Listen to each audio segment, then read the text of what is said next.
नमस्ते दोस्तों, स्वागत है आपका हिंदी नॉवल स्टोरी एक्सप्लेनर में, जहां हर कहानी एक नई दुनिया का दरवाज़ा खोलती है।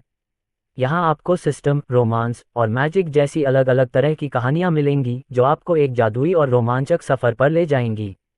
तो आइए इस अद्भुत सफ़र में आगे बढ़ते हैं।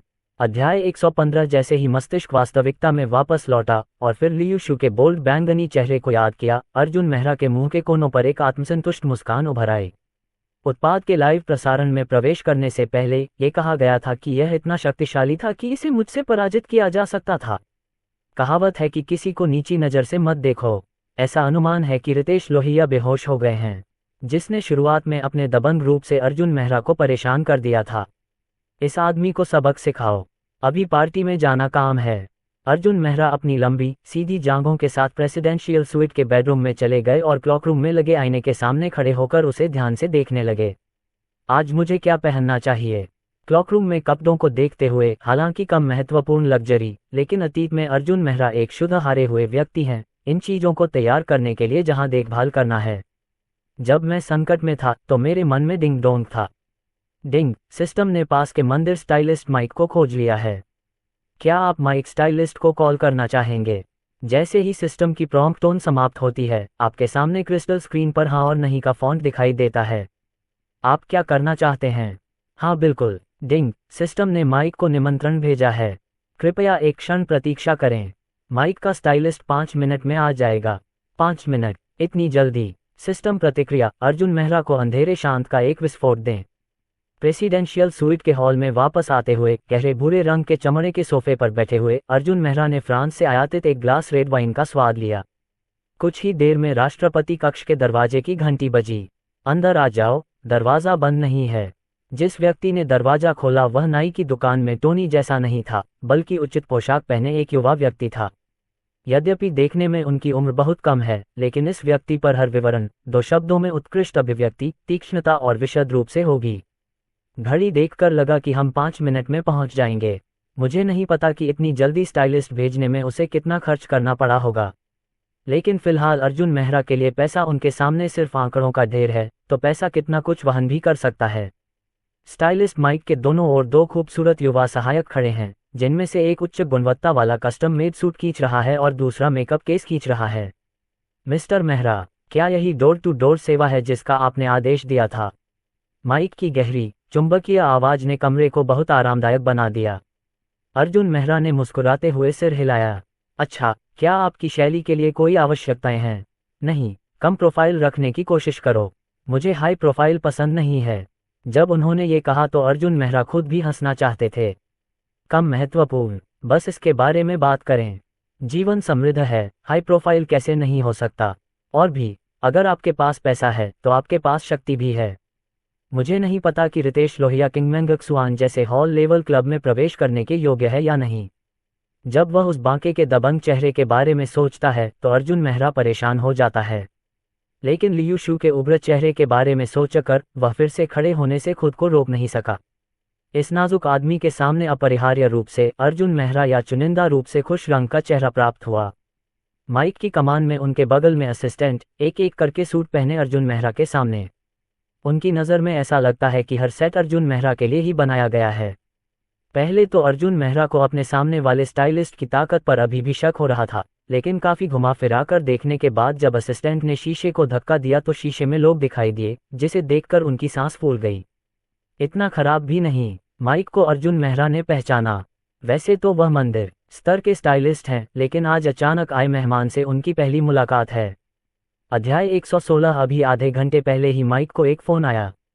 दूसरे पक्ष ने कहा कि उसे लियू उपनाम वाले एक अतिथि के लिए मॉडलिंग करने के लिए मैंडरिन ओरिएंटल होटल के कमरा 1088 में आमंत्रित किया गया था, लेकिन होटल के दरवाजे पर पहुंचते ही अचानक मोबाइल की घंटी बजी। एक सौम्य महिला की आवाज़ ने उन्हें 2 लाख रुपये में लियांग नाम के एक मेहमान के लिए प्रेसिडेंशियल स्वीट में आमंत्रित किया।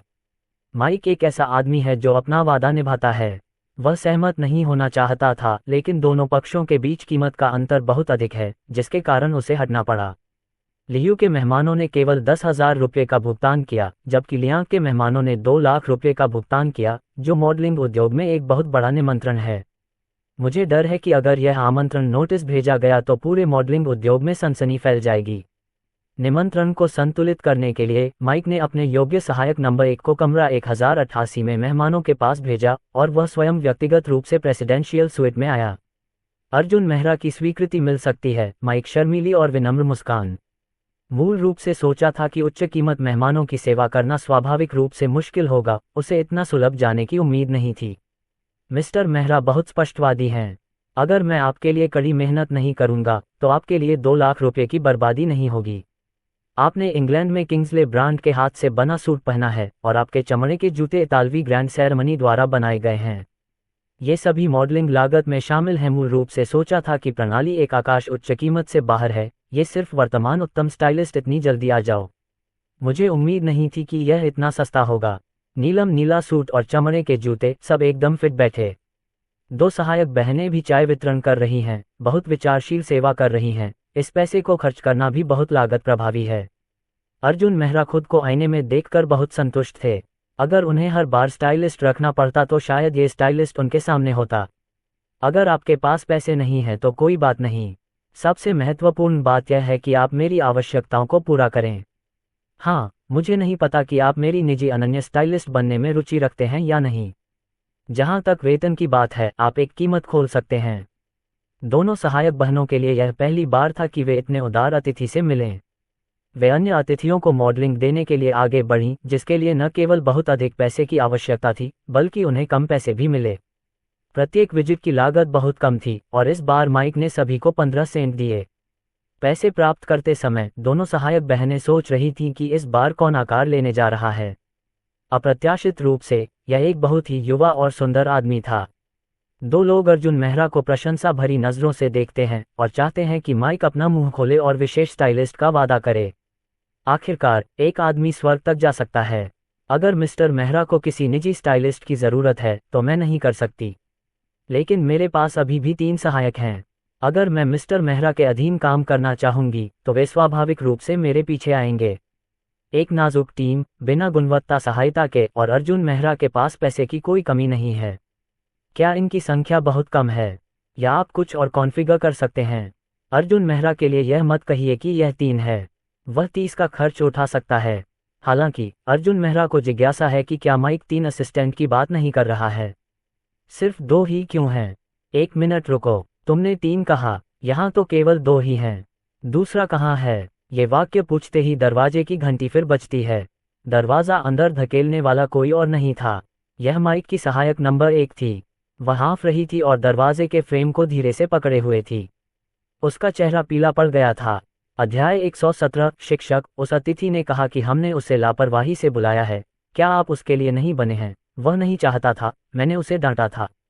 अर्जुन मेहरा ने असिस्टेंट नंबर 1 के छोटे से चेहरे को देखा। मुझे नहीं पता कौन सा कुत्ता घुस आया। मुझे नहीं पता कि वह कितनी दयनीय थी। उसने एक खूबसूरत जवान लड़की को ऐसा बना दिया। मुझे नहीं पता कि उसे किस तरह का उत्पीड़न सहना पड़ा। असिस्टेंट नंबर 1 का चेहरा थोड़ा खोया हुआ था। दरवाज़ा अंदर धकेलते समय उसे सोफे पर बैठे अर्जुन मेहरा की परवाह नहीं थी। अन्य 2 सहायकों ने उसे आंख मारने की पूरी कोशिश की, लेकिन वे इसका मतलब नहीं समझ पाए। दोनों लड़कियां आगे बढ़ीं और हाँफते हुए नम एक सहायक को पकड़ लिया और अर्जुन मेहरा को देखकर शर्मिंदगी भरी मुस्कान बिखेरी। इस डर से कि अकाउंटेंट अर्जुन मेहरा अपने मेहमानों को अलग थलग कर देगा, माइक आगे बढ़ा और गंभीरता से बोला, सहायक युवा और अज्ञानी है। कृपया मिस्टर मेहरा को दोष न दें। अर्जुन मेहरा को स्वाभाविक रूप से इस तरह की बात से कोई आपत्ति नहीं होगी। आखिर किसने ऊंची बोली लगाई जो मुख्य बेटा है? बस थोड़ा। अर्जुन मेहरा बहुत उत्सुक सौंदर्य मुंह से कहा, 1088 कमरे में मेहमानों अंत कौन है? एक स्टाइलिस्ट के रूप में उसके साथ प्रतिस्पर्धा करने की हिम्मत करो। अर्जुन मेहरा जब माइक से पूछने ही वाले थे तभी दरवाजे पर जोरदार ताली बजने लगी। स्वीट के बाहर सिर्फ एक आदमी दरवाजे पर ताली बजा रहा था और गालियां दे रहा था। दरवाजा खोलो, दरवाजा खोलो। अभी आधे घंटे पहले ही असिस्टेंट नंबर 1 माइक के कहने पर मॉडलिंग के लिए कमरा 1088 में गई थी। जैसे ही वह कमरा 1088 में पहुंची, उसने कमरे में गाली गलौज की आवाज़ सुनी। और तो और, इस बिल्ली पर इतना पैसा खर्च हो गया है कि अगले महीने की जेब खर्च भी लगभग खत्म हो गई है। रितेश लोहिया जितना इस बारे में सोचते, उनकी सांसें उतनी ही तेज होतीं। वे अपनी सांस रोके हुए थे और सांस फैलाने के लिए उनके पास कोई जगह नहीं थी। दरवाजे पर खड़ी ब्यूटी असिस्टेंट कमरे में हो रही गाली गलौज की बात सुनकर डर से कांप उठी। मुझे आश्चर्य है कि क्या ये कमबख्त माइक मुझे धोखा देगा, है न? ऐसे भयंकर मेहमान की सेवा कैसे की जा सकती है? आखिरकार ये पहली बार है जब माइक ने उसे कोई स्वतंत्र कार्य दिया है। उसे इसे पूरा करना ही होगा। इसलिए उसने हिम्मत जुटाई, एक युवा हाथ बढ़ाया और धीरे से दरवाजे की घंटी बजाई। कौन है भाई? मूल रूप से वह बुरे मूड में था। ये घंटी है। रितेश लोहिया दहाड़ते हुए दरवाजे की ओर बढ़े। सहायक सुंदरी ने फिर से अपना हाथ सिकोड़ लिया और धीमी आवाज में एक शब्द कहा। नमस्ते, मैं मिस्टर माइक हूं, जिन्होंने आपके लिए मॉडलिंग की व्यवस्था की है। रितेश लोहिया ने दरवाजे के बाहर से आ रही बातें सुनी। उसे लगा कि उसके साथ कुछ गड़बड़ है। उसने दरवाजा खोला। सुंदरी के सामने तुरंत अपना क्रोध आधा गायब कर दिया। ये नंबर एक सौंदर्य सहायक, बड़ी काली आंखों की एक जोड़ी, सुंदर आकृति, एक छोटा सूट पहने हुए और भी अधिक नाजुक और सुंदर है। रितेश लोहिया का चेहरा गुलाबी और सफेद रंग से नहीं रंगा है, बल्कि यह लालिमा से भरा हुआ है। आगे की तरफ उभरा हुआ और पीछे की तरफ मुड़ा हुआ चेहरा रितेश लोहिया को काफी पसंद आता है। गहरी सांस लेते हुए रितेश लोहिया ने अपना गुस्सा पेट में दबा लिया। उसने अपने सामने खड़ी खूबसूरती को देखा और अपनी भौहें ऊपर उठाकर चारों ओर देखने लगा। वह अकेली थी जिन्होंने रितेश लोहिया को थोड़ा परेशान किया।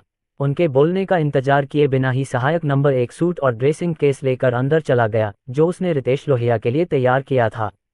वह उसके सामने खड़ी हो गई और धीरे से बोली, क्योंकि उसे डर था कि कहीं सामने बैठे चिड़चिड़े आदमी को बुरा न लग जाए। लियू, आज माइक का शेड्यूल बहुत व्यस्त है। मुझे खास तौर पर आपकी मॉडलिंग में मदद करने के लिए बुलाया गया है। हालांकि मैं सिर्फ एक सहायक हूं, लेकिन मैं पिछले 3 सालों से अपने शिक्षक के साथ अध्ययन कर रहा हूं। आप निश्चिंत रहिए। अध्याय 118। उसकी बातें सुनकर रितेश लोहिया को और भी बोरियत महसूस होने लगी।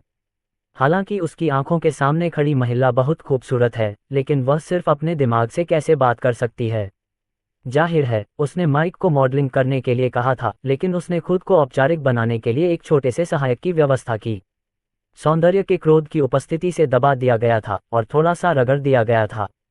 एक क्षण में पूरे कमरे में शांति छा गई।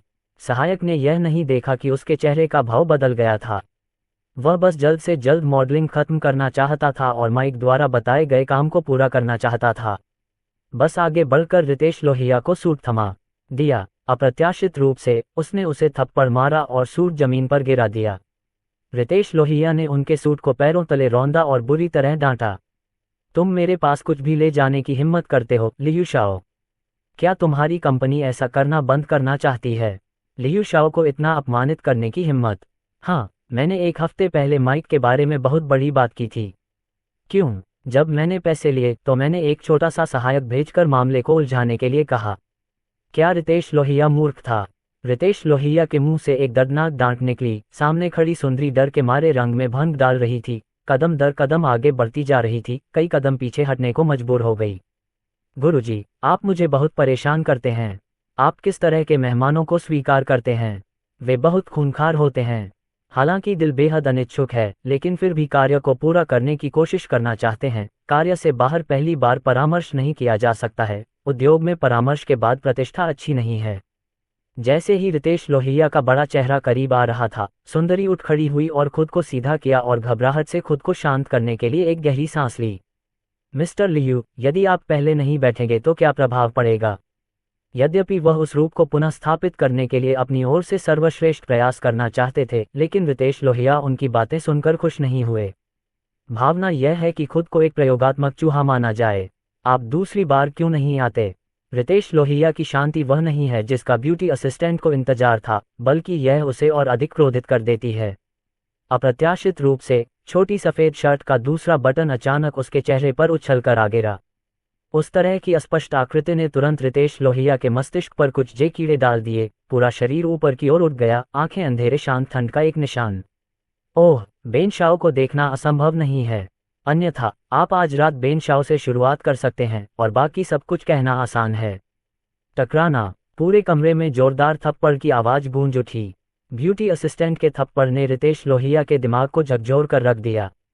इस छोटे से अंतराल का फायदा उठाकर ब्यूटी असिस्टेंट अचानक उठकर भाग गई और घबराकर बाहर निकल गई। उसे ड्रेसिंग केस और जमीन पर पड़े सूट को उठाने की भी परवाह नहीं थी। रास्ते में दौड़ते हुए अभी भी सोच रहा हूँ, भगवान गुरु, ये सब क्या मेहमानों को मिला? एक रंग है, जादू, गुंडा, बछड़ा, मन में एक श्राप का भाव लिए हुए सौंदर्य सहायक घबराई हुई सी लिफ्ट में भाग गई। उसने अपनी उंगलियां हिलाईं और प्रेसिडेंशियल स्वीट के फर्श को दबाया, लेकिन उसने यह नहीं देखा कि रितेश लोहिया उसका पीछा कर रहा था। दरवाजे की आवाज़ इतनी जानी पहचानी सी लगी। अर्जुन मेहरा ने अपने प्रेसिडेंशियल स्वीट के दरवाजे की तरफ देखा तो कुछ हिल रहा था। कमरे के बाहर अभी भी कोसने की आवाज़ आ रही थी। तुम छोटे जे, तुमने मुझे मारने की हिम्मत कैसे की? यहाँ से चले जाओ। यह मत सोचो कि अगर तुम इस राष्ट्रपति स्वीट में छिप गए तो तुम छुटकारा नहीं पा सकोगे। लेब से बाहर निकलो। रितेश लोहिया लंबे समय से फिल्म की शूटिंग कर रहे हैं, लेकिन अभी भी इसमें कोई हलचल नहीं है। राष्ट्रपति के कमरे का दरवाज़ा पूरी तरह से ठोस है और उसकी मजबूती के कारण आधा खुला हुआ नहीं है। अध्याय 119। रितेश लोहिया इतने गुस्से में थे कि उन्होंने अपनी पैंट की जेब से 24 कैरेट सोने के हीरे जड़ित मोबाइल फ़ोन निकाला और डायल किया। नमस्ते, कल्चरल ओरिएंटल होटल का फ्रंट डेस्क। क्या मैं आपकी मदद कर सकता हूँ? नमस्ते, फ्रंट डेस्क। मैं रितेश लोहिया हूँ। कृपया बेन के लिए प्रेसिडेंशियल स्वीट का दरवाज़ा खोलने के लिए किसी को ढूंढिए। प्रेसिडेंशियल स्वीट में बैग कम पड़ गए हैं। हालांकि फ्रंट डेस्क को पता है कि रितेश लोहिया उत्तम श्रेणी के अमीरों की दूसरी पीढ़ी के हैं, इसलिए उनका फ़ोन आया, लेकिन वह सोचने से खुद को नहीं रोक पाए। वह कंप्यूटर की जानकारी की जांच करने के लिए उसे देखकर फूल की तरह मुस्कुराती है। नमस्ते, श्री लियू। राष्ट्रपति के स्वीट में चेक इन हो चुका है और वहाँ एक वीआईपी कमरा भी है। क्या आपको लगता है कि आपको इसकी ज़रूरत है? छोटी बहन ने विनम्रता से कहा। कस्टमर सर्विस का जवाब सुनकर रितेश लोहिया बेहद निराश हुए और उनका गुस्सा और भी बढ़ गया। मैं घर की कीमत से 3 गुना अधिक कीमत चुकाऊंगा और घर में रहने वाले कछुए और पोते को श्रम और पूंजी के लिए छोड़ दूंगा। मूल रूप से रितेश लोहिया ने अगले महीने के लिए ज़्यादा भुगतान नहीं किया था, इसलिए वे कमरा 1088 में चले गए, जिसमें व्यापक दृश्य और सस्ती कीमत थी। हालांकि वे इस दृश्य से नाराज थे। इस बार प्रेसिडेंशियल स्वीट का दरवाज़ा खोले बिना ही रितेश लोहिया का नाम उल्टा लिख दिया गया था। इससे ग्राहक सेवा की छोटी बहन को कुछ शर्मिंदगी उठानी पड़ सकती है, जिससे चेक इन करने वाले अतिथि को सच्चाई से दूर रहना पड़ सकता है। और तो और, ये वीआईपी ग्राहक 1 महीने से प्रेसिडेंशियल स्वीट किराए पर ले रहा है। जो व्यक्ति इस तरह से पैसे खर्च करने को तैयार है, वह इससे कैसे नाराज हो सकता है? मुझे खेद है, हमारे होटल में ऐसा कोई नियम नहीं है। अन्यथा बेहतर होगा कि आप वीआईपी कमरे में चले जाएं, जो कि प्रेसिडेंशियल स्वीट से ज़्यादा खराब नहीं है। रितेश लोहिया ने कहा। पूर्व, लेकिन मिस कस्टमर सर्विस ने इसे पश्चिम समझ लिया। अपने दिल में भरे गुस्से के कारण रितेश लोहिया ने अपना हाथ ऊपर उठाया और अपना मोबाइल फ़ोन ज़मीन पर फेंक दिया। लेकिन उनका 24 के हीरे जड़ा मोबाइल फ़ोन सुरक्षित था। आखिरकार होटल में कालीन बिछा हुआ था। बकवास, बकवास। श्रम और पूंजी द्वारा प्रबंधन का अधिकार प्राप्त करने के बाद मैं आपका टूटा हुआ होटल नहीं खरीदूंगा। कमरे में मौजूद लोग चुटकुला सुन रहे हैं। रितेश लोहिया एक बदचलन की तरह असहाय होकर अभी भी प्रेसिडेंशियल स्वीट के दरवाजे पर थपथपा रहे हैं। माइक और कई सहायक कमरे में खड़े थे। उन्हें डर था कि कहीं कोई शोर न मच जाए जिससे दरवाजे के बाहर खड़ा चिड़चिड़ा आदमी नाराज हो जाए। अर्जुन मेहरा सोफे पर बैठे हैं, दिल में थोड़ी थकान है। इतने अच्छे मूड में मैं दरवाजे पर चतुराई से परेशान हो गया। वह उठकर दरवाजे के पास गया, दरवाज़ा खोलने की कोशिश की और उसे खूब पीटा। लेकिन जब वह दरवाजे के पास पहुंचा और हैंडल पकड़ा तो दरवाजे पर कोई आवाज़ नहीं आई। बिल्ली की आंख से बाहर देखने पर उसने देखा कि रितेश लोहिया कूड़े के डिब्बे को लात मारकर लिफ्ट में डाल रहा है। ओह, इस गुणवत्ता वाले स्टाइलिस्ट की चाहत रखना भोलापन है। माइक शुरू से ही असिस्टेंट नंबर 1 से पूछना चाहता था कि आखिर हुआ क्या है। रितेश लोहिया के लहजे से ऐसा लग रहा था कि उसने किसी को मारा था, जिसकी वजह से वह इतना गुस्सा था। क्या तुमने हमला किया? नहीं गुरुजी, ये वह नहीं है जो आप सोच रहे हैं। यह आदमी है, वह घिनौना है। दरवाजे में घुसने से पहले मैंने उसे बिल्ली को गाली देते हुए सुना। वह थोड़ा डरा हुआ था। हालांकि उसने मुझे लंबे समय तक उसके लिए पोज नहीं करने दिया। वह मुझे अपमानित करना चाहता था और मुझे बिस्तर पर धकेलना चाहता था। मैं बस अपना हाथ हिला रहा हूँ। सहायक दयनीय स्थिति में था। वह हाथ हिला रहा था और समझाने की कोशिश कर रहा था। उसे डर था कि कहीं माइक ये गलती न कर बैठे कि उसने पहले मेहमानों को नाराज कर दिया है। उसकी बात सुनने के बाद माइक ने कुछ और नहीं कहा। इसके बाद मेहमान की मॉडलिंग या स्वीकार नहीं करता है, आपके साथ अन्याय हुआ है। अर्जुन मेहरा ने शब्दों का अर्थ सुना, कुछ गड़बड़ है। अध्याय 120। वह भौहें सिकुड़ते हुए सोफे पर वापस चला गया। क्या मेरे अलावा क्या तुम्हें दूसरों के लिए भी मॉडलिंग करनी पड़ती है? क्या ऐसा इसलिए है कि मेरे अर्जुन मेहरा ने तुम्हें पर्याप्त पैसे नहीं दिए? जैसे ही सहायक नंबर 1 दरवाजे में दाखिल हुई, अर्जुन मेहरा ने देखा कि उसकी छाती पर लगा बटन खुल गया था और फीते का किनारा उसकी आंखों के सामने लटक रहा था। जब रितेश लोहिया दरवाजे पर दहाड़ रहे थे तो उन्हें कारण पता था और वह मदद नहीं कर सके, लेकिन उसके मुंह पर एक दुष्ट मुस्कान ला दी। कोई आश्चर्य नहीं कि छोटी सी सुंदरता इतनी घबराहट में भाग गई। लालची अच्छा है। लाइव प्रसारण सबक में रंग अभिसरण पता नहीं है। अर्जुन मेहरा के दिमाग में यह बात घूम रही थी कि रितेश लोहिया को एक कमजोर औरत ने थप्पड़ मारा है और वह अपनी हंसी नहीं रोक पाए। जब अर्जुन मेहरा ने अपनी पढ़ाई पूरी की तो माइक को याद आया कि वह एक पर्सनल स्टाइलिस्ट बनना चाहते थे। मिस्टर मेहरा, मेरे 3 सहायक यहाँ हैं। पहले उन सभी को 9,000 रुपये प्रति माह कमीशन और साल के अंत में बोनस मिलता था, लेकिन मेरी डोर टू डोर सेवा की औसत कीमत 10,000 से 30,000 रुपये तक थी। एक मॉडलिंग स्टूडियो, एक स्टाइलिस्ट और 3 सहायकों की लागत ज़्यादा नहीं है। अर्जुन मेहरा ने माइक पर देखा। यहाँ तक कि रितेश लोहिया और अन्य सामान भी आकार ले सकते हैं, 1 महीने में आना चाहते हैं और ज़्यादा पैसा भी खर्च नहीं कर सकते। ठीक है, मैं तुम्हें 3 लाख प्रति माह दूंगा। इन 3 लाख के वितरण के लिए ये तुम्हारे ऊपर है। ये तुम्हारा शुद्ध वेतन है। उन लग्जरी ब्रांड की खरीद को मेरे खाते से अलग से तुम्हारे खाते में स्थानांतरित किया जा सकता है, बस इतना ही। 3 लाख, 3 लाख। 3 सहायकों को प्रति व्यक्ति 20,000 रुपये दो और 2,40,000 रुपये कमाओ। माइक जब ये सोचता है तो उसे खुशी होती है। पिछले कस्टम मेड मॉडलिंग के अनुसार औसत मासिक राशि केवल 6 या 7 है और राशि छोटी है। आखिरकार हर कोई मॉडलिंग करने के लिए इतना पैसा खर्च नहीं कर सकता है। इसके अलावा अतीत में कुछ विलासिता की वस्तुओं को भी इस राशि में शामिल कर लिया गया था, इसलिए जो शुद्ध लाभ कमाया जा सका वह अपेक्षाकृत कम था। 3 लाख की संख्या सुनकर तीनों सहायक थोड़े असमंजस में पड़ गए। उन्होंने कभी इतना पैसा नहीं देखा था। अकेले एक व्यक्ति के लिए मॉडलिंग की बात तो दूर की बात थी। उसके सामने खड़ा आदमी सुंदर और स्वभाव से अच्छा है। उसकी बातचीत में उसकी दयालुता और संपन्नता का एहसास होता है। इस समय तीनों सुंदरियां उसकी ओर प्रशंसा भरी दृष्टि से देख रही थीं और उनके मुंह के कोनों से लगभग लार टपक रही थी। ये बहुत बढ़िया है। अब आपको उन अद्भुत मेहमानों के लिए मॉडलिंग करने की जरूरत नहीं है। कृपया वादा करें, शिक्षक। अधिक सक्रिय सहायकों में से एक नंबर 3 ने माइक से आग्रह किया। उसने भी ज्यादा संकोच नहीं किया। आसमान से आई ये पाई पहले खानी होगी। फिर सीधे शरीर से अर्जुन मेहरा की ओर देखा। बॉस, मैं आपको आपका सबसे बेहतरीन पक्ष दिखाऊंगा। मैं आपको आपसे मिलवाना चाहूंगा। सहायक नंबर 1 योयो, सहायक कोको नंबर 2 और सहायक मूली नंबर 3। भविष्य में हम चारों पूरी तरह से आपकी सेवा में रहेंगे।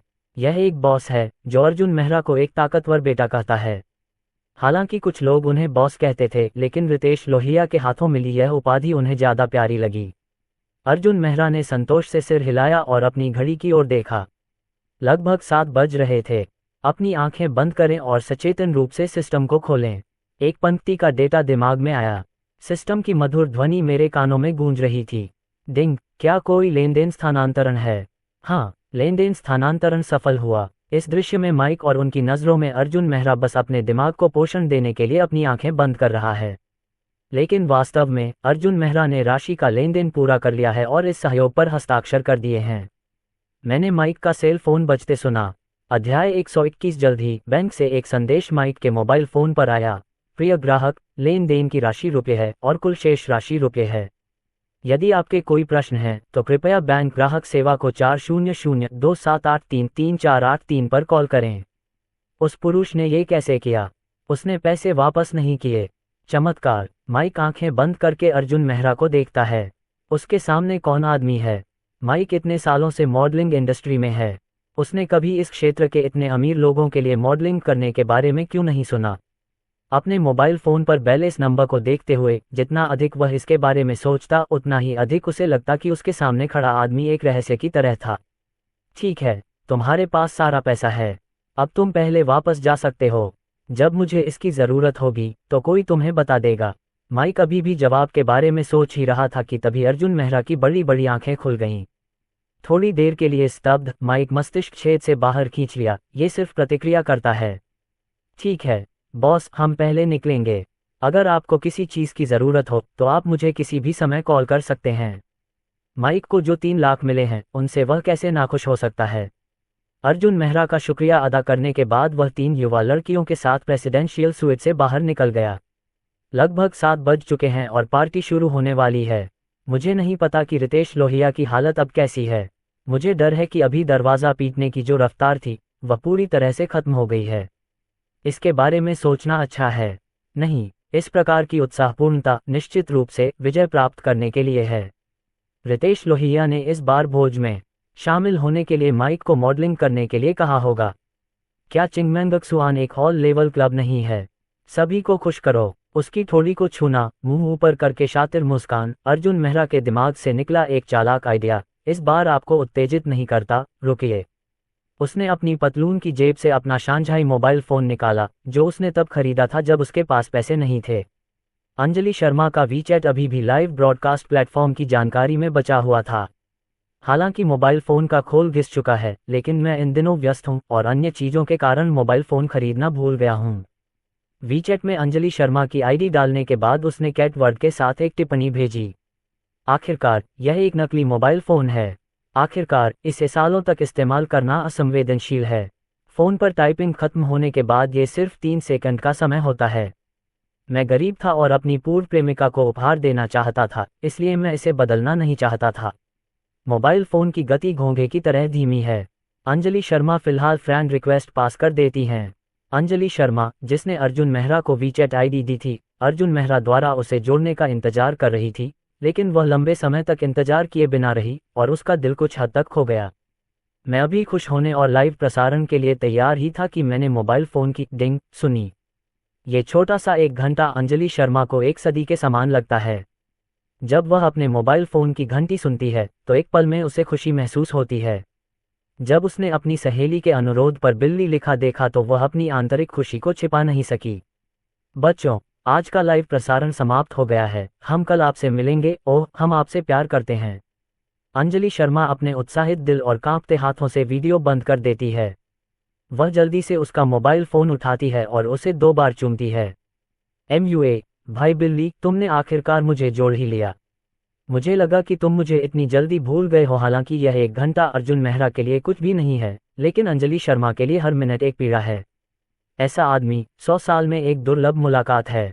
अध्याय 122। लड़की का दिल जोरों से धड़कता है, उसके मुंह से मोहक कामुक आवाज़ निकलती है और वह अर्जुन मेहरा को आवाज़ भेजती है। वीचैट प्राप्त करने वाले अर्जुन मेहरा ने हंसते हुए अपनी आवाज़ साफ की। उसकी आवाज़ धीमी थी। क्या तुम फ्री हो? मैं अभी एक पार्टी में जा रहा हूँ। मेरे पास कोई साथी नहीं है। मुझे आश्चर्य है कि क्या मिस सॉन्ग मेरे साथ जाने में रुचि रखती हैं। अर्जुन मेहरा सीधे मुद्दे पर आते हैं। अंजलि शर्मा को कुछ तैयारी करने की जरूरत नहीं पड़ती। क्या भाई होवे चाहते हैं कि मैं उनका साथी बनूं? क्या आप सपना देख रहे हैं? एक पल के लिए अंजलि शर्मा थोड़ी घबरा गईं। पहली बार उनकी मुलाकात ऐसे सज्जन व्यक्ति से हुई थी। यद्यपि अतीत में कई अमीर लोग उसके स्टूडियो में रॉकेट भेजने के लिए आए थे, लेकिन कोई भी उसके जितना उदार नहीं हो सका। काफ़ी देर तक अंजलि शर्मा को देखने के लिए मोबाइल फ़ोन की तरफ देखने के बाद भी कोई संदेश नहीं आया तो अर्जुन मेहरा को लगा कि वह किसी दूसरी महिला से मिल गया है। परिणाम समाचार पर लौटने में लंबा समय नहीं लगा। आवाज़ अधिक मोहक है। भाई बिल्ली, तुम मुझे सीधे पता बता सकते हो? मैं खुद जा सकता हूँ। अर्जुन मेहरा की बात सुनकर कान सुन्न हो जाएंगे। अंजलि शर्मा, जिसने अपना मोबाइल फ़ोन रख दिया है, अभी भी सोच रही है कि उसके निमंत्रण में शामिल होने के लिए क्या पहनना है। इतनी अमीर पार्टी में उसका चेहरा नहीं उतर सकता।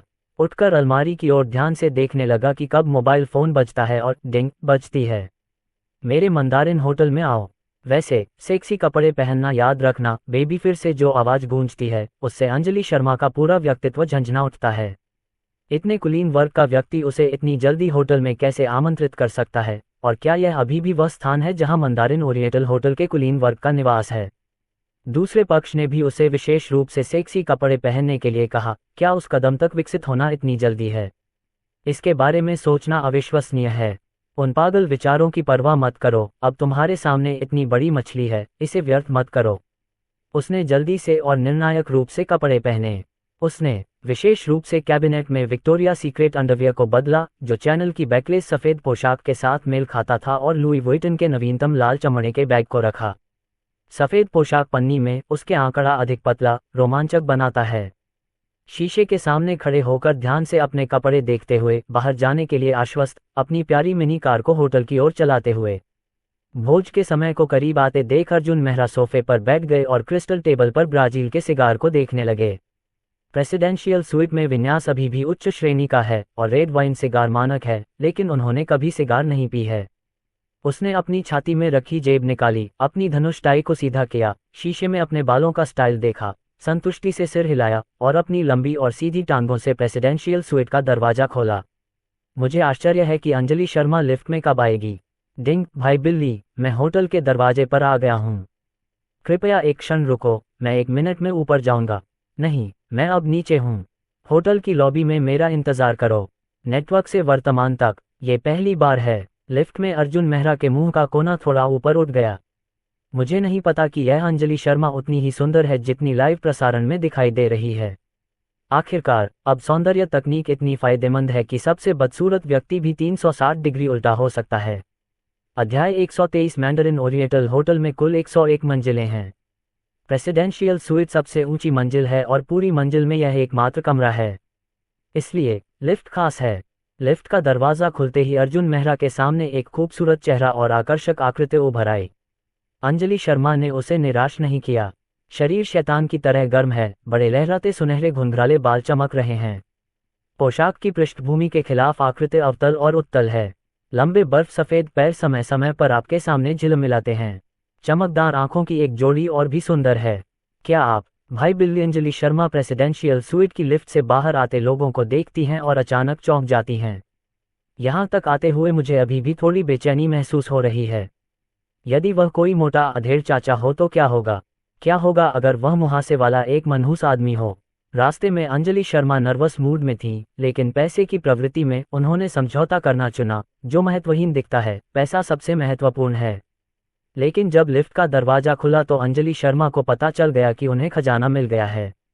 उसके सामने वाले आदमी की मुस्कान खराब है, यहाँ तक कि 2 मोटी बाहें भी नर्म लहरदार हैं, जैसे कि हमेशा मुस्कुराहट के साथ घुमावदार रात के आकाश में एक उज्ज्वल पहली तिमाही के चंद्रमा की तरह। उसकी लंबी और घनी पलकें थोड़ी ऊपर की ओर मुड़ी हुई हैं, जो चमकदार और गहरी आंखों की एक जोड़ी को ढकती हैं।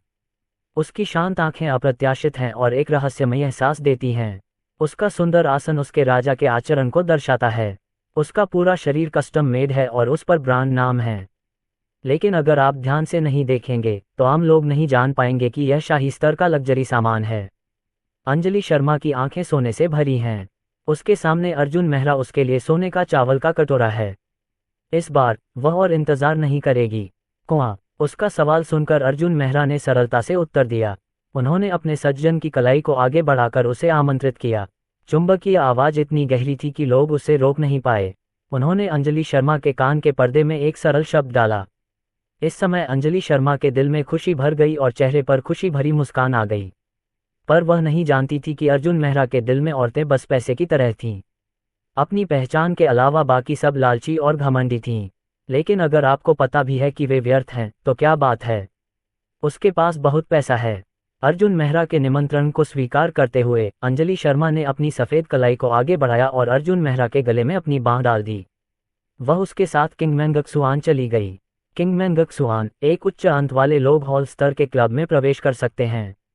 हालांकि जिन लोगों को आमंत्रित किया जाता है उनका मूल्य 100 मिलियन से कम नहीं होना चाहिए। आइए यह न कहें कि यह कितना महंगा है, बस इतना कहें कि किंगमैंगक्सुआन में प्रवेश करने का निमंत्रण पत्र शायद बहुत से लोगों द्वारा नहीं देखा जाता है। इसके अलावा अगर कोई निमंत्रण पत्र सोने से बना हुआ मिलता है तो उसे घर पर अपनी स्थिति दिखाने के लिए इस्तेमाल किया जाना चाहिए। वह एक ऐसा व्यक्ति भी है जो किंगमैंगक्सुआन गया है। बाहरी सजावट पूरी तरह से प्राचीन शैली की है, जो विदेशी इमारतों के साथ संगत नहीं है। सभी डिज़ाइन प्राचीन शैली के अनुसार हैं। हाथ से बनाए गए गलियारे से लेकर कमल के तालाब तक और फिर अष्टकोणीय मंडप तक, आप हमेशा कदम दर कदम ओस्मांथस फ्रेग्रेंस की खुशबू को महसूस कर सकते हैं। यह शास्त्रीय और खुशनुमा है। इसमें शिखर के आकार की ढलान वाली छत, प्लास्टर की गई लकड़ी की फ्रेम और स्तंभ सजावट है। प्राकृतिक निर्माण सामग्री और चढ़ाई वाली लताएं एक विपरीतता पैदा करती हैं। ये क्लासिक है लेकिन फैशनेबल नहीं है। जैसे ही मैं किंगमैंगक्सुआन के गेट पर पहुंचा, मैंने उसके पीछे एक महिला की खूबसूरत आवाज़ सुनी। अध्याय 124। ठीक है, मैं कौन हूँ? हाँ, अब नेटवर्क छोटे अंक भी इस कंगमोइंगशान में आ सकते हैं। अंजलि शर्मा की कॉलेज की सहपाठी लियू ऋषि पतंगा परिवार की दूसरी पीढ़ी से हैं। अपने पिता के सहारे पर निर्भर लियू ऋषि दिन भर दबंगई से पेश आती है। उसे उन बेचारे लोगों से नफरत है जो उसके सामने रोते हैं। उनके पिता हुआफेंग बैंक के एशिया प्रशांत अध्यक्ष हैं। जब वह विश्वविद्यालय में थी तब वह अंजलि शर्मा के साथ एक ही छात्रावास में रहती थीं। कॉलेज में पढ़ने के दौरान लियू ऋषि अंजलि शर्मा को नौकरानी समझते थे। क्योंकि वह एक गरीब परिवार में पैदा हुई थी और उसका परिवार किसान था, इसलिए उसे तिरस्कृत भी किया जाता था। एक बार की बात है, अंजलि शर्मा की मां गंभीर रूप से बीमार थी और अस्पताल में भर्ती थी। उसने अपनी मां के इलाज के लिए लियू ऋषि से 1 लाख रुपए उधार मांगे, लेकिन लियू ऋषि ने उसे बुरी तरह से चिढ़ाया। यहाँ तक कि पूरे परिसर में कुछ अपमानजनक शब्द फैला दिए गए, जिसके कारण अंजलि शर्मा को स्कूल छोड़ना पड़ा। यदि नहीं तो अंजलि शर्मा इतनी लालची और घमंडी कैसे हो गई? ये सब इसलिए है क्योंकि लियू ऋषि दूसरों को नीची नज़र से देखते हैं, इसलिए अंजलि शर्मा अपनी प्रतिभा को इंटरनेट पर बेचने और अपनी मां के इलाज का खर्च उठाने का विकल्प चुनती है। ऐसी जानी पहचानी आवाज़ सुनकर अंजलि शर्मा ने अपनी रूममेट की तरफ देखा जो 4 साल से उसके साथ रह रही थी। वह खुद को रोक नहीं पाए और बोली, हाँ क्या बात है, क्या तुम एंकर नहीं बन सकती? 2 महिलाओं के बीच संघर्ष। अर्जुन मेहरा भाग लेने के लिए अच्छा नहीं है, भी भाग नहीं लेना चाहता। अंजलि शर्मा के कान में फुसफुसाया, चलो अंदर चलते हैं। फिर उसने अंजलि शर्मा का हाथ पकड़ा और किंगमैन गक्सुआन के गेट की ओर मुड़ी। लियू ऋषि उसके पीछे अर्जुन मेहरा के किंग्सले द्वारा बनाए गए सूट को देखती है। यहाँ तक कि उसके पिता के पास भी केवल 2 या 3 सूट हैं और वे सभी बहुत कीमती हैं। उन्हें तब तक नहीं पहना जाएगा जब तक कि वे किसी मूल्यवान अवसर पर न हों। भौहें सिकोड़ना और व्यंग्यात्मक मुस्कान। हाँ, मेरे साथ क्या बात है? ये पता चला है कि मैंने इरलेंगजी नाम की एक बड़ी मछली पकड़ी है। अपने आत्मसंतुष्ट रूप को देखो, आप बिस्तर पर नहीं हो सकते हैं कि साओ कितना अमीर है। ने कहा कि आपने बहुत सारे कॉलेज सहायता कुश्ती की। लड़का, तुम्हें सावधान रहना चाहिए, वह एक रिडन HIV है। क्या तुम पता लगाना चाहते हो? उपहास और बदनामी का एक विस्फोट। अंजलि शर्मा वास्तव में इसे सुन नहीं सकती। पहले तरह तरह की बातें सोचती, उसकी नाक खट्टी हो जाती, आंखों के कोने से चुपके चुपके आंसू निकल आते। वह जानती थी कि अगर उसने लियू ऋषि के साथ फिर से झगड़ा किया तो उसके सामने वाला आदमी अधीर हो जाएगा। आखिर ऐसा आदमी मिलना मुश्किल है। अगर इस बार उसे काबू में कर लिया जाए तो उसे जीने के लिए इतनी मेहनत नहीं करनी पड़ेगी और सारा दिन मुखौटा पहनकर नहीं रहना पड़ेगा। हम एक मां की किडनी के प्रतिस्थापन के लिए 800,000 रुपये प्राप्त कर सकते हैं। अर्जुन मेहरा को इस बात की परवाह नहीं थी कि लियू ऋषि क्या कह रहे हैं। इसके बजाय उन्होंने कहा कि वह एक एयरलिंगजी और एक बड़ी मछली हैं। वह अर्जुन मेहरा कौन है? एक महिला ने कहा कि वह पीठ पीछे मूर्ख है। हालांकि अर्जुन मेहरा को महिलाओं से लड़ना पसंद नहीं है, लेकिन लियू ऋषि जैसी गर्वित महिला उसे एक अच्छा खेल कैसे मिस करने देगी? उसने ठंडी निगाहों से अंजलि शर्मा के गालों को सहलाया और सज्जनता भरे हाथ से उसकी आंखों के कोनों से आंसू पोंछे, लेकिन उसके चेहरे पर कोई भाव नहीं था। रो मत, हम बाद में अच्छा शो करेंगे, चलो पहले चलें। सज्जन ने अंजलि शर्मा की चिकनी जैड को किंगमेंग जुबान में वापस घुमाया। लियू ऋषि ने उस आदमी को देखा, उसकी कोई प्रतिक्रिया नहीं थी, वह कुछ गुस्से में कांप रहा था। वह ऐसे उच्च गुणवत्ता वाले आदमी से क्यों नहीं मिल सकती? इसके बजाय अंजलि शर्मा, छोटे जे मैन को उससे मिलने दो। अध्याय 125। अंजलि शर्मा ने गुस्से में अपना पैर पटक दिया। छोटे जे मैन, तुम गंदे वेश्या, मैं देखूंगा कि मैं आज रात तुम्हारे साथ कैसे निपटता हूँ। हालांकि लियू ऋषि खराब नहीं दिखती हैं, लेकिन ऊपरी शरीर पतला, निचला शरीर मोटा है। हालांकि चेहरा बहुत यूरोपीय और अमेरिकी है, लेकिन ये भी बहुत यूरोपीय और अमेरिकी आकृति है। लियू ऋषि को यह नहीं पता था कि वह कितनी बार अपने मोटे नितंबों के लिए लिपोसक्शन करवाना चाहती थी, लेकिन मेरे पिता ने मना कर दिया। जब मैं विश्वविद्यालय में अंजलि शर्मा से मिली तो मुझे उनकी लंबी टांगें देखकर इतनी ईर्ष्या हुई कि मैं चाहती थी कि काश वे मेरी भी होतीं।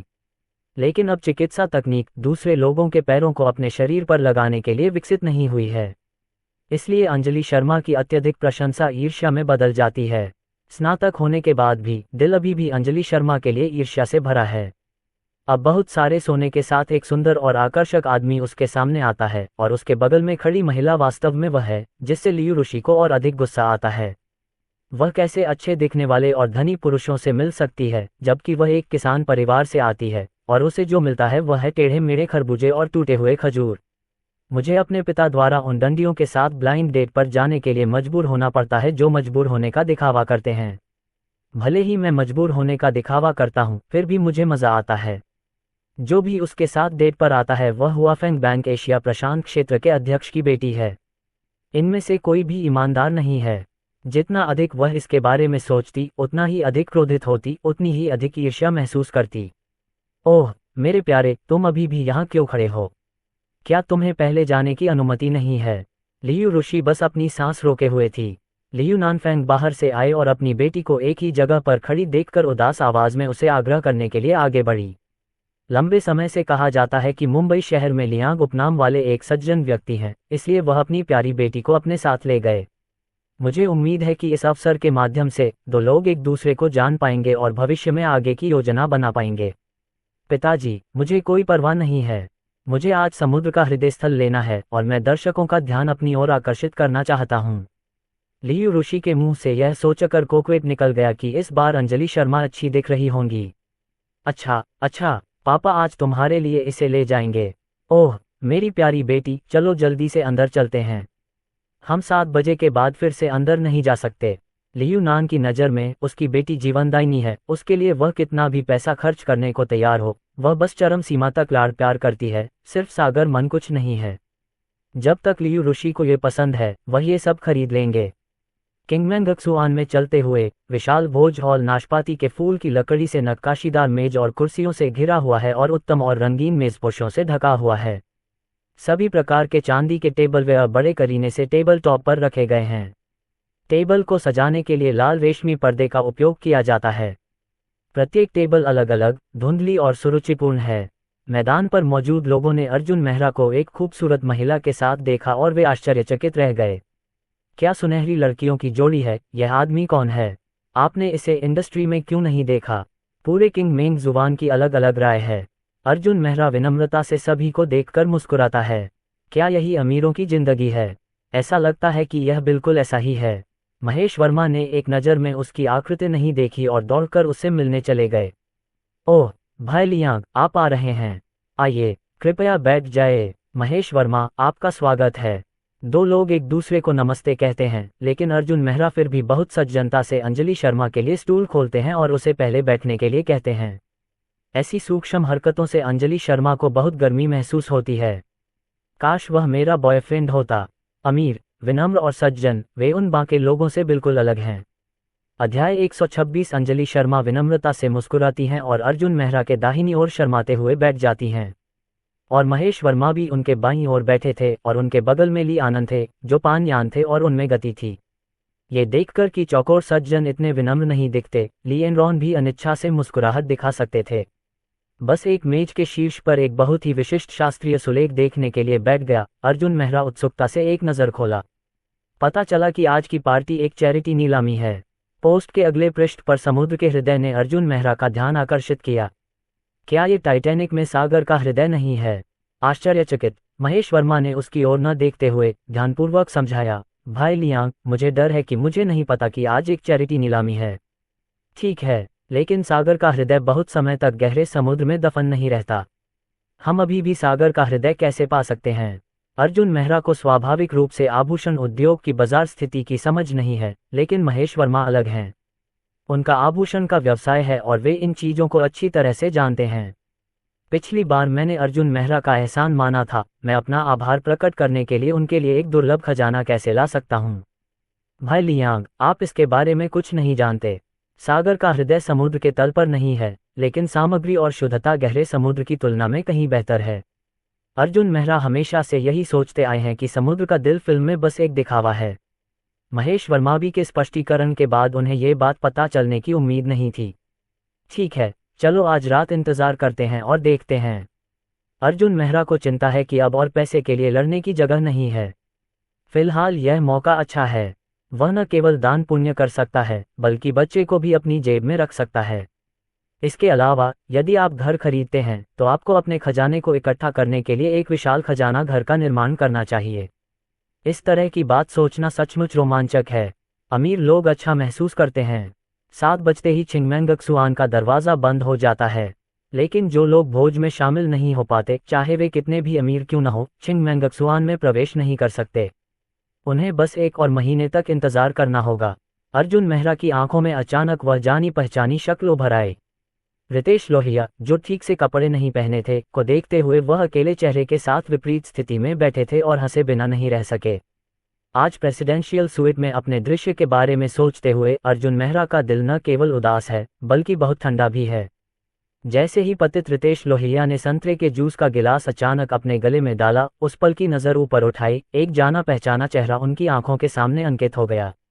वह अंजलि शर्मा नहीं है। वह उस बदबूदार बच्चे के साथ कैसे रह सकती है? अंजलि शर्मा के बगल में बैठे अर्जुन मेहरा को देखकर वह चेहरे पर मुस्कान के साथ हाथ भी हिलाती हैं। ठीक है अर्जुन मेहरा, तुम एक शापित बिल्ली हो। रितेश लोहिया भले ही बांका है लेकिन बेवकूफ़ नहीं है। इस समय अचानक अंजलि शर्मा और अर्जुन मेहरा को साथ बैठे देखा तो तुरंत समझ गया। लड़के, बेन शाओबन तुम्हारे साथ कोई सामान्य समझ नहीं रखना चाहती। यदि तुम मेरी देवी के विचार पर हमला करने की हिम्मत करते हो तो रितेश लोहिया के प्रति असभ्य होने के लिए मुझे दोष मत दो। इस समय रितेश लोहिया अर्जुन मेहरा की आंखों में घूरते हैं, गुस्से से भड़क उठते हैं और एक क्रिस्टल कप को जोर से जमीन पर पटक देते हैं, जिससे तीखी आवाज आती है। रितेश लोहिया के व्यवहार से स्टाफ का एक पक्ष वास्तव में डर गया और तुरंत आगे आकर सम्मानपूर्वक पूछा, लियू शाओ, क्या संतरे के जूस में कुछ गड़बड़ है?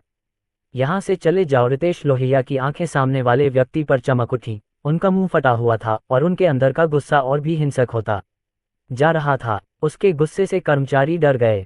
जमीन पर पड़े क्रिस्टल के अवशेषों को साफ करने के बाद वे रितेश लोहिया के सामने से जल्दी से चले गए, इस डर से कि कहीं कोई चिड़चिड़े युवा मास्टर लियू को नाराज न कर दे।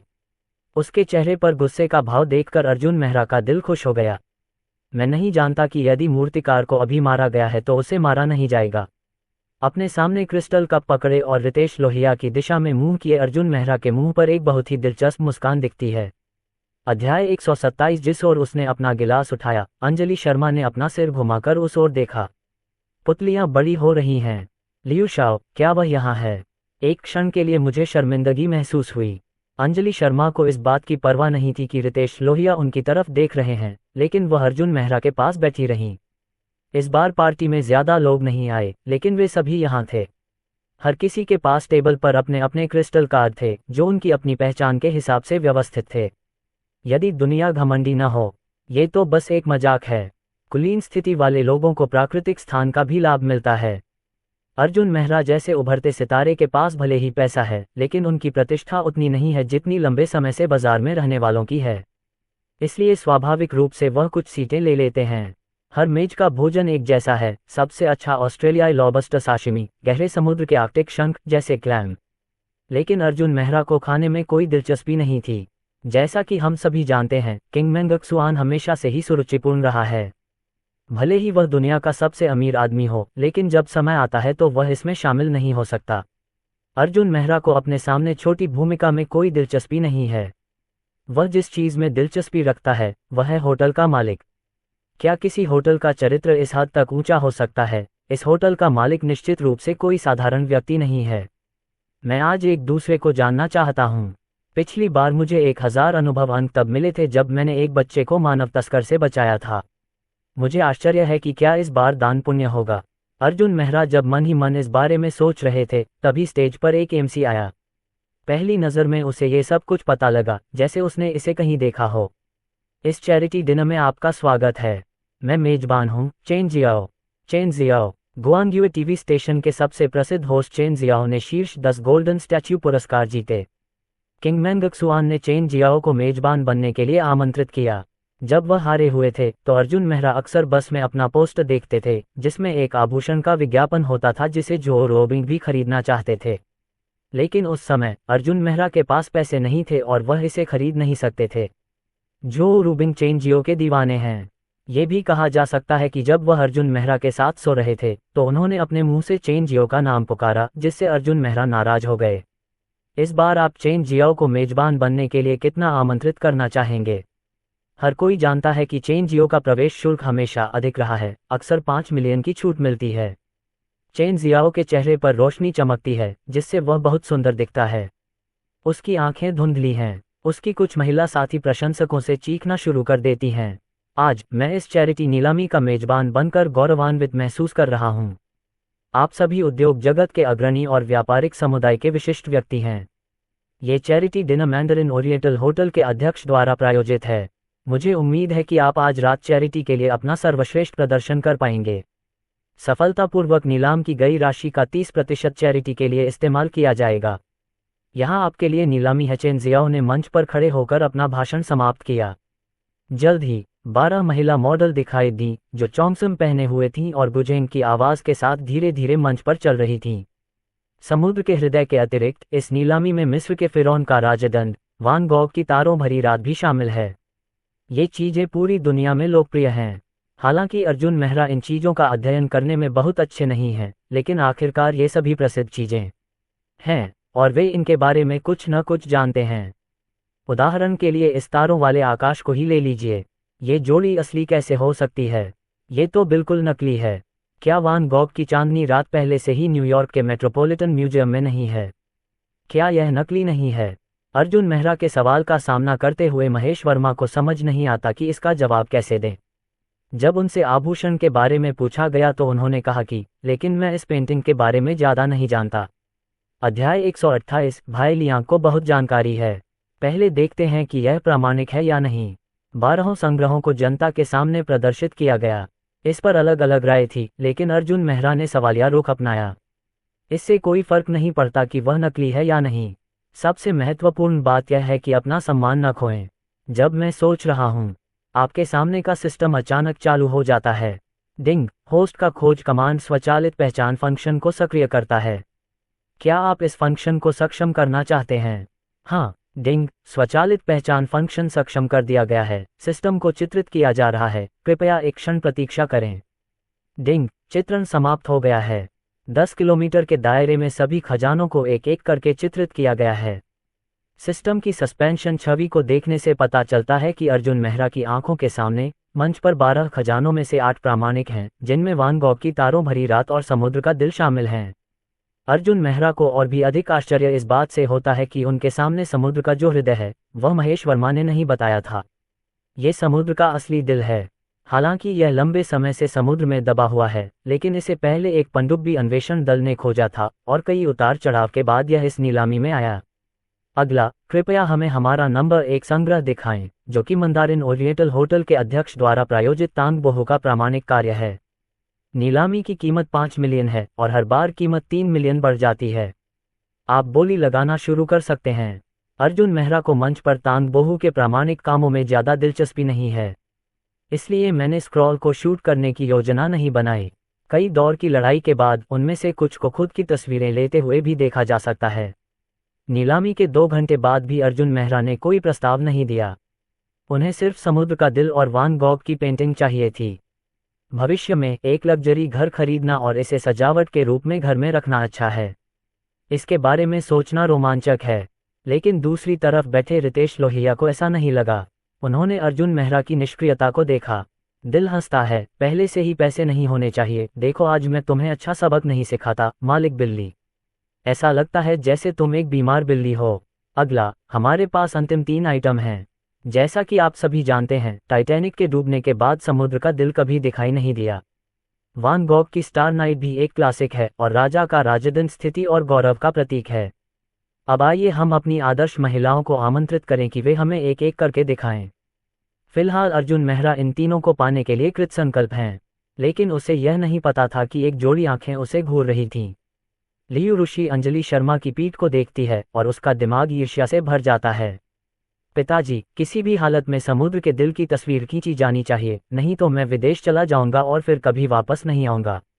अपनी बेटी की धमकी का सामना करते हुए लियूनान ने आज्ञा मानने से इनकार करने की हिम्मत कैसे की? यह उसका दिल और आत्मा है।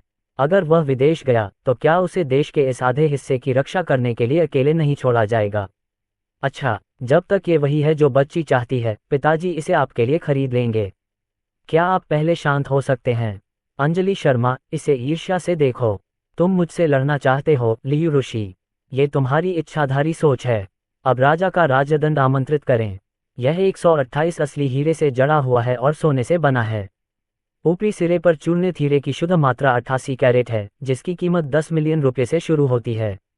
कृपया नीचे बोली लगाएं। 11 मिलियन। जैसे ही चेन जियो की आवाज़ गिरी, एक व्यक्ति की आवाज़ सुनाई दी और देखा गया।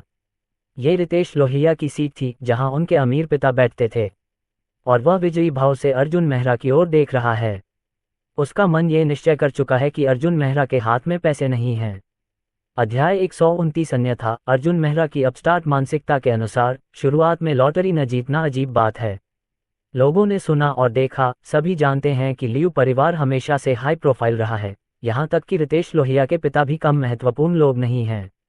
ठीक है, लियू के समूह के छोटे मालिक ने 20 मिलियन रुपए की पेशकश की है। क्या इससे अधिक कुछ है?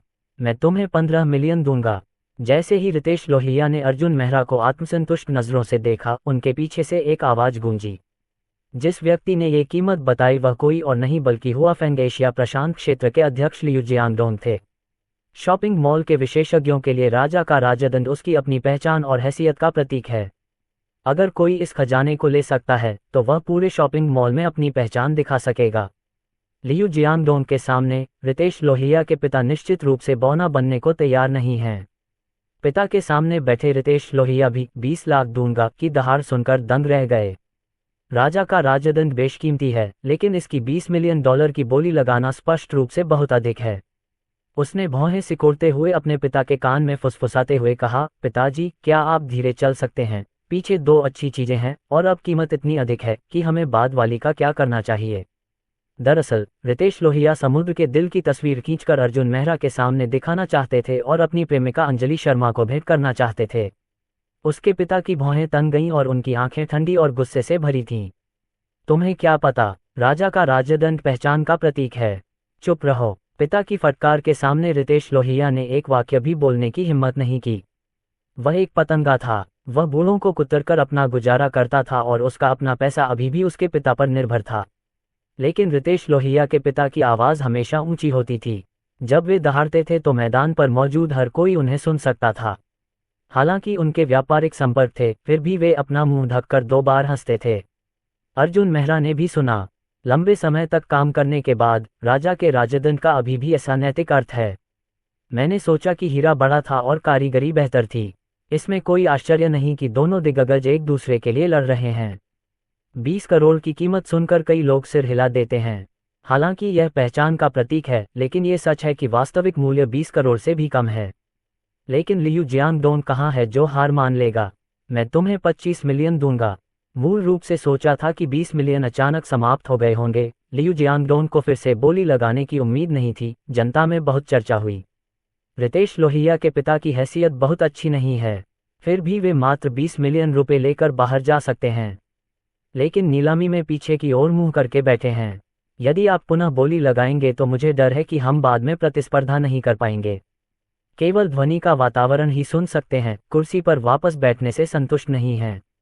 25 मिलियन से ज्यादा लोग, नहीं तो खटखटाया जाएगा। पहली बार 25 मिलियन, दूसरी बार 25 मिलियन। बेचे जाने वाले खजानों को देखते हुए लियू रोशी गर्व से उठ खड़ी हुई और अंजलि शर्मा की ओर अहंकार से देखने लगी। इसके बारे में क्या ख्याल है? तुम्हारे पिता का चेहरा बहुत लंबा है। ओह, मिस्टर लियू की बेटी भी यहाँ है। वह बुरी नहीं है। हाँ, कहा जाता है कि अब वह अपनी बेटी के लिए एक अच्छे दामाद की तलाश में है। क्या यह आपके बेटे का मौका नहीं है? लियू रोशी के अचानक उभरने से दर्शकों में काफी हलचल मच गई। आखिरकार वह एशिया प्रशांत क्षेत्र में हुआफेंग बैंक के अध्यक्ष की बेटी थी। कितने लोग उसके पीछे भागे, उसके दामाद की तलाश तो दूर की बात है। अंजलि शर्मा बेचैनी से पीछे देखती हैं और फिर अपना सिर झुका लेती हैं। अध्याय 130। विश्वविद्यालय से पहले अंजलि शर्मा का पारिवारिक जीवन अभी भी समृद्ध था, लेकिन जब उनके पिता दिवालिया हो गए तो उनकी मां बीमार हो गईं। बाहरी दुनिया सोचती है कि वह अभी भी वही बूढ़ी औरत है। केवल लियू ऋषि ही उसके बारे में सब कुछ जानता है। 3 साल तक पैसे उधार लेना लियू ऋषि के मुंह में हंसी का पात्र बन गया। उसे कुछ उदास देखकर अर्जुन मेहरा के मुंह के कोने में हल्की सी मुस्कान आ गई। उन्होंने कहा कि अर्जुन मेहरा महिलाओं पर किस तरह व्यंग्य और व्यंग किया जा सकता है। हालांकि आज पहली बार मुलाकात हुई है। 38.88 मिलियन। ठीक उसी समय जब चेन जियाओ तीसरी बार चिल्लाने वाला था, एक बार फिर एक मधुर और शक्तिशाली आवाज सुनाई दी। आवाज सुनकर लगता है कि यह अर्जुन मेहरा की निष्पक्ष आवाज है। ये कौन है? इसे कौन लाया? ये बहुत ज्यादा है। ये 30 मिलियन से भी ज्यादा है। मुझे डर है कि यह सिर्फ बातें ही हैं। मैदान संदेह से भरा है, यहाँ तक कि लियू जियांगडोंग भी उस युवा लड़के के प्रति तिरस्कारपूर्ण है जो अभी उसके सामने बड़ा होना शुरू हुआ है। बेटा, मैं बाद में पैसे नहीं चुका सकता, लेकिन यह एक मजाक होगा। क्या तुम मेरी जरूरत की चीज लूटने की हिम्मत करोगे? अगर तुम समझदार हो तो इसे तुरंत रद्द कर दो। सर, मैं जितना चाहूंगा उतना शूट करूंगा और मैं आपकी कीमत वृद्धि को स्वीकार नहीं करूंगा। अर्जुन मेहरा ने उपहास किया और लियू जियांगडोंग और लियू ऋषि को उदासीनता की नज़र से देखा, केवल दो लोगों के चेहरे को लाल होते हुए देखा। उपहास का सामना करते हुए लियू ऋषि स्वाभाविक रूप से आश्वस्त नहीं थे। वह उठकर अर्जुन मेहरा की टेबल पर गया और व्यंग्यात्मक लहजे में बोला, अरे मैं किसका आदमी बनूं? पता चला कि वह एक छोटा नेटवर्क एंकर है। क्या वह गोल्ड मास्टर नहीं हो सकता जो तुम्हें इनाम देता है?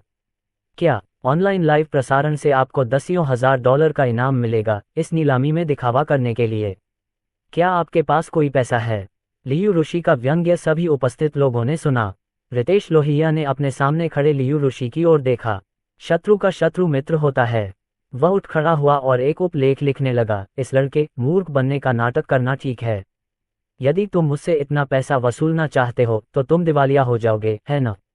अर्जुन मेहरा, मुझे लगता है कि तुम्हें इसे भूल जाना चाहिए। अपनी सारी संपत्ति राजदंड के लिए मत लगाओ। क्या तुम राजदंड के साथ किराए के घर में रहना चाहते हो? हा, क्या किराए के घर में रह रहे हो? मजाक कर रहे हो? किंग्सले का ये पहनावा अच्छा नहीं है। जनता की सवालिया निगाहों और दो लोगों के उपहास के सामने अर्जुन मेहरा ने आंख नहीं मिलाई। उनके लिए 30 मिलियन सागर में एक बूंद के समान है। दान पुण्य की बात तो दूर की बात है। देवियों और सज्जनों, नीलामी के लिए एक नीलामी प्रणाली है। आप दोनों के लिए मेरी मेज पर आना और व्यंग्य करना ही पर्याप्त है।